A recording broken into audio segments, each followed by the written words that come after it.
You have been lifting consistently to build muscle mass, but your physique looks pretty much the same. And that is because you are lacking the number one principle that actually makes the difference between spinning your wheels and actually transforming your body. And here's the truth, bro. If this principle is not present, nothing else really matters.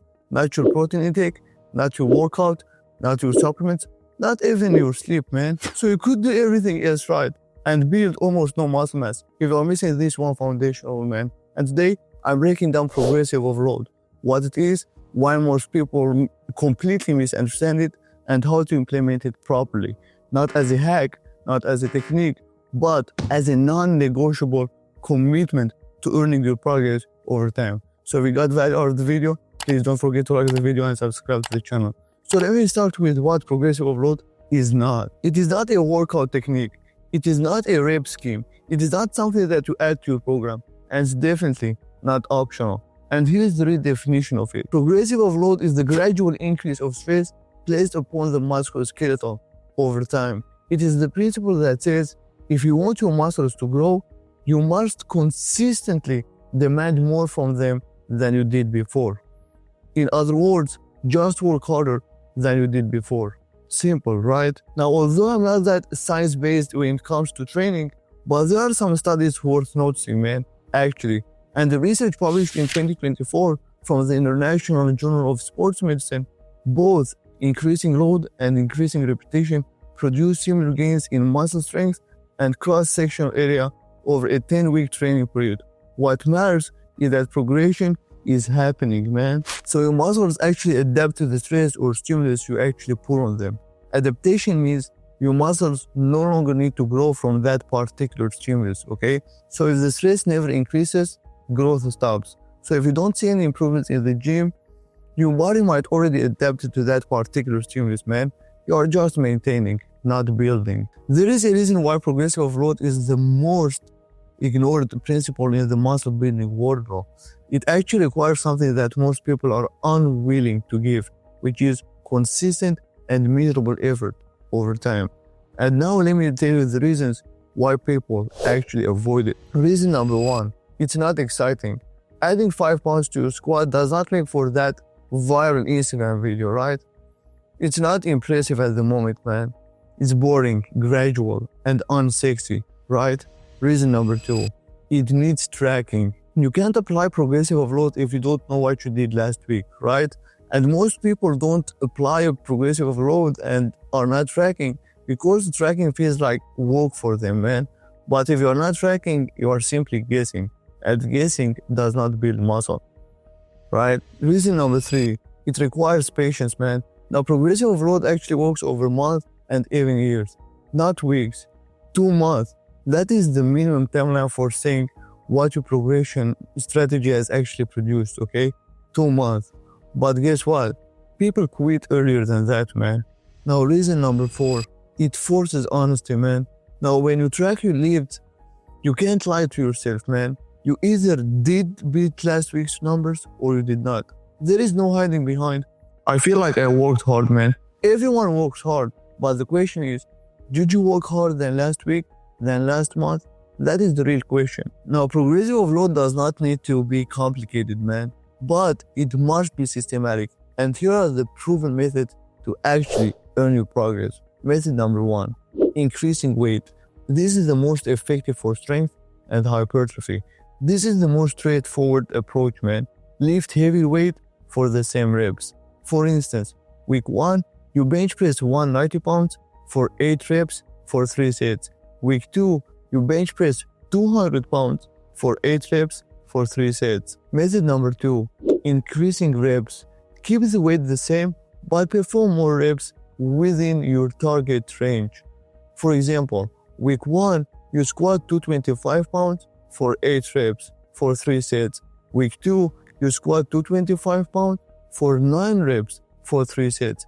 If you hit the upper rep range, then you can restart the cycle with more weight. Now, studies show both load progression and rep progression are viable strategies for enhancing muscle adaptation with minimal differences between them for hypertrophy. Method number 3, increasing sets, which is volume progression. Example, Weeks 1 to 4, you do 12 total sets per muscle group per week. Weeks 5 to 8, you start doing 14 total sets per muscle group per week. You get the picture? I've already said this. Keep this as the last option for progressive overload. Now, when to use it? When you have maximized weight and reps in the current volume, or when you are breaking through a plateau. That is when to use it, okay? Method number 4, improving form or tempo. You can progressively overload through controlling the eccentric, which is the lowering phase of the lift, and increase time under tension. The non-negotiable rule is you must progress in at least one variable consistently over time. If you are not improving one variable or metric week to week, you are not applying progressive overload, man. And in that case, you are leaving massive gains on the table. Okay, now we know the methods. Now let's see how to apply these methods into your training. Step number 1, choose your tracking method. You need a training log, man. This can be a physical notebook, a phone app, a simple spreadsheet. Every workout should record exercise name, weight used, sets performed, and reps completed. Because without data, you are just flying blind, man. Step number 2, establish your baseline. Spend 1 to 2 weeks finding your working weights for each exercise. And this means pick a rep range, man. For example, 8 to 12 reps.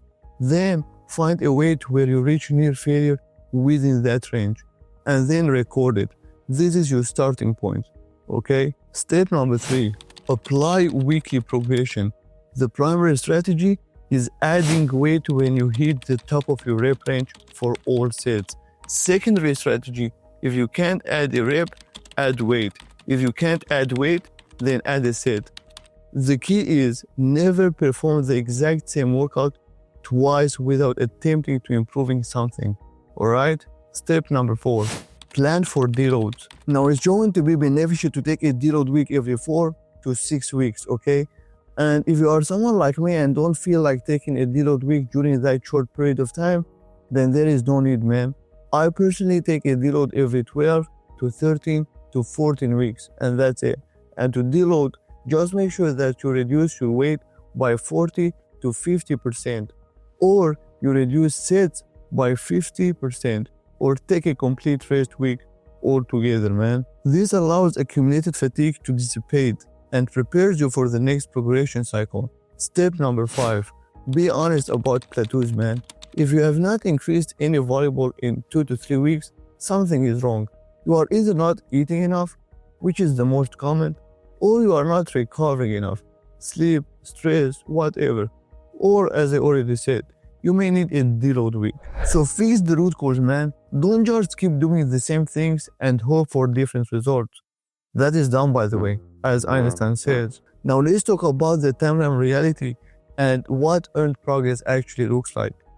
Now here's what most people actually misunderstand, bro, or don't understand at all. Progressive overload is a commitment that plays out over months and years, not weeks, okay? So month 1 to 2 is actually the phase where neural adaptation happens. You get significantly stronger without adding much of muscle mass, man. So that is because the nervous system is actually learning to recruit muscle fibers more efficiently, okay? Your lifts can go up to 15 all the way to 30% under the first 8 weeks, alright? And that is just the skill and coordination, not muscle mass. And what to expect here? Like bench press, 20 to 30 pounds increase. Squat, 30 to 50 pounds increase. Deadlift, 50 plus pounds increase. Month 3 to 6, real hypertrophy begins. Now this is when actual muscle tissue starts accumulating noticeably, man, and research shows that both men and women can gain perceptible muscle mass during an 8-week period if progressive overload is applied, okay?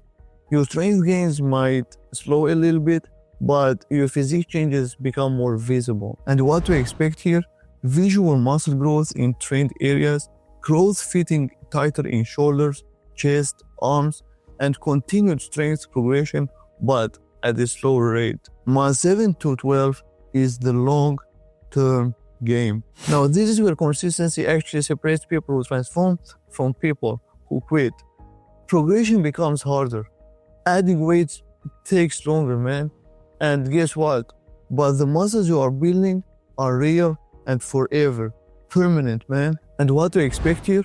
Obvious physique transformation, significant strength increase from baseline, established habits that feel kind of automatic now, and deep understanding of your body's responses. So if you are not willing to commit to that timeline, you are not too serious about building muscle, man. Come on. Now, progressive mechanical tension overload is considered one of the major drivers of muscle growth, man. For me, number one. And changes in muscle architecture attained by increasing resistance training intensity.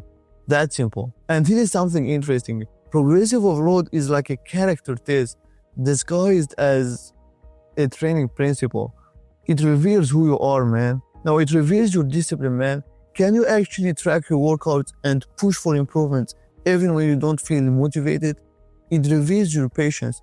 Can you trust a process that works over months and years, not weeks, without instant gratification? It reveals your honesty, man. Can you face the data that actually shows whether you are progressing, maintaining, or even regressing? It reveals your commitment, man. Are you willing to do the boring, unglamorous work of consistently, progressively overloading every single week? Now, progressive overload does not care about your feelings, man. It cares only about one thing. Are you constantly demanding more from your muscles? If yes, you will build muscle. If not, you won't. It's that simple. So last but definitely not least, let me make this as clear as possible, man. Progressive overload is absolutely not optional. It's not a technique. It is not something that you add to your program when you are ready. It is the program, okay? And without it, you are not training for muscle growth. You are just exercising. And there is a difference, by the way. Most people will ignore this advice. They will keep chasing new programs, new supplements, new techniques, and keep asking, what is the best training program, bro? While ignoring the fact that they have not added any weight to their lifts in a while now, man. And they are wondering why they are not building any muscle. Like, really? But you, if you are still watching, you are different, man. You understand that transformation does not come from hacks. It actually comes from systematic, consistent, and progressive effort over time. Now, this week, start tracking workouts, bro. Every set, every rep, every weight, every exercise. And next week, try to beat these numbers in any measurable way, okay? And after 12 weeks, see back and see what this consistent progressive overload has actually produced. And trust me, you are going to be shocked. And remember, if progressive overload is not present, nothing else actually matters. Now go and earn your progress, man. And if you are still a little bit confused about why you can't build muscle, I've already made a video explaining 6 mistakes that could be holding you back. Go and watch that video, man. And if this approach actually resonated with you, if you are someone who values consistency, patience, and discipline, as I do, please don't forget to like the video and subscribe to the channel. Until the next one, take care, everybody. Bye-bye.